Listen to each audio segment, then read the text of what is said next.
Salam literasi. Perkenalkan, nama saya Miracle Reki Buge. NIM saya 221011060091. Mata kuliah Bahasa Indonesia. Dosen pengampu Enci Vince Watak SPD MPD. Pada saat ini saya akan membahas tentang bahasa yang lugas dalam genre makro. Apa yang Anda ketahui tentang bahasa yang lugas? Bahasa yang lugas adalah bahasa yang langsung menunjuk pada apa yang dibicarakan. Kalimat-kalimat yang disusun tidak akan menimbulkan makna ganda. Sekurang-kurangnya ada 4 segi kebahasaan yang kaidahnya wajib dikuasai oleh para penulis atau penyusun genre makro. Aturan kebahasaan yang dimaksud yakni kaidah penyusun paragraf yang runtut, pembuat kalimat efektif, pemilihan kata yang tepat, dan penerapan ejaan yang cermat. Apa yang Anda ketahui tentang genre makro? Genre makro adalah genre yang secara global menjadi nama jenis teks yang dimaksud, yang di dalamnya masih terdapat sejumlah subgenre yang disebut genre mikro. Beberapa contoh genre makro ada antara lain iklan, berita, editorial, artikel jurnal, brosur, ulasan buku, dan surat. Adapun genre makro yang dapat disempatkan ke dalam genre makro meliputi antara lain deskripsi, prosedur, rekon, narasi, ekspansi, eksposisi, dan diskusi. Pemakaian ejaan yang cermat. Di Indonesia, ejaan telah beberapa kali mengalami penyempurnaan. Pertama, ejaan Van Ophusian yang dipakai sejak tahun 1901.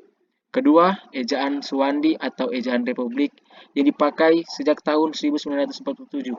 Ketiga, ejaan yang disempurnakan dalam tanda kurung EYD. Ejaan ini diresmikan Presiden Soeharto pada tanggal 16 Agustus 1972 dan menjadi ejaan resmi bahasa Indonesia. Yang dilanjutkan dengan nama pedoman umum Ejaan Bahasa Indonesia tahun 2015. Di dalamnya diatur antara lain pemakaian huruf, penulisan kata, penulisan unsur, serapan, dan pemakaian tanda baca. Kita masuk yang pertama, pemakaian atau penulisan huruf. Pemakaian atau penulisan huruf, kesalahan umum penulisan huruf terjadi pada huruf pertama kata-kata yang mendahului nama bangsa, suku, bahasa, tahun, bulan, dan hari, serta judul dan daftar isi. A. Nama bangsa, suku, dan bahasa. B. Nama tahun, bulan, dan hari. C. Judul. D. Daftar isi.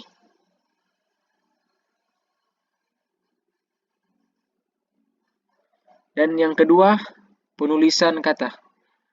Kekeliruan penulisan kata biasanya berkenan dengan kata turunan, proklitik, ke, dan di, kata depan yang sering tertukar dengan imbuhan atau partikel pun.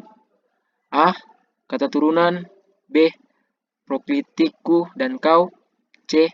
Kata depan ke dan di. D. Partikel pun. Yang ketiga, penulisan unsur serapan. Dilihat dari taraf integrasinya, unsur pinjaman dalam bahasa Indonesia dapat dibagi atas 2 golongan. Pertama, unsur pinjaman yang belum sepenuhnya terserap ke dalam bahasa Indonesia seperti handbag, corner, threshold, push up, layout, standing party, software, hardware, money changer, aluminium foil, knockdown, check out, check in, dan konvensional, dan lain-lain.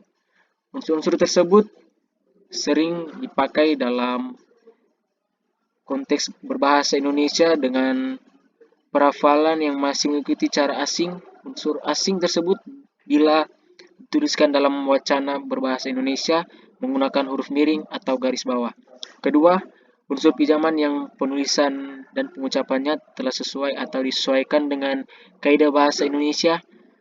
Unsur pinjaman yang mengalami adaptasi, perubahannya dilakukan seperlunya sehingga bentuk Indonesianya masih dapat dibandingkan dengan bentuk asalnya. Yang keempat, pemakaian tanda baca. Dibagi dalam 17. Yang pertama, tanda titik. Kedua, tanda koma. Ketiga, tanda titik koma. Keempat, tanda titik dua. Kelima, tanda hubung. Keenam, tanda pisah. Ketujuh, tanda elipsis. Ke-8, tanda tanya. Ke-9, tanda seru. 10, tanda kurung. 11, tanda kurung siku. Yang ke-12, tanda petik. 13, tanda petik tunggal. 14, tanda garis miring. 15, tanda penyingkat. 16, angka. Dan yang ke-17, penyingkatan. Itulah hasil pembahasan saya. Terima kasih dan salam literasi.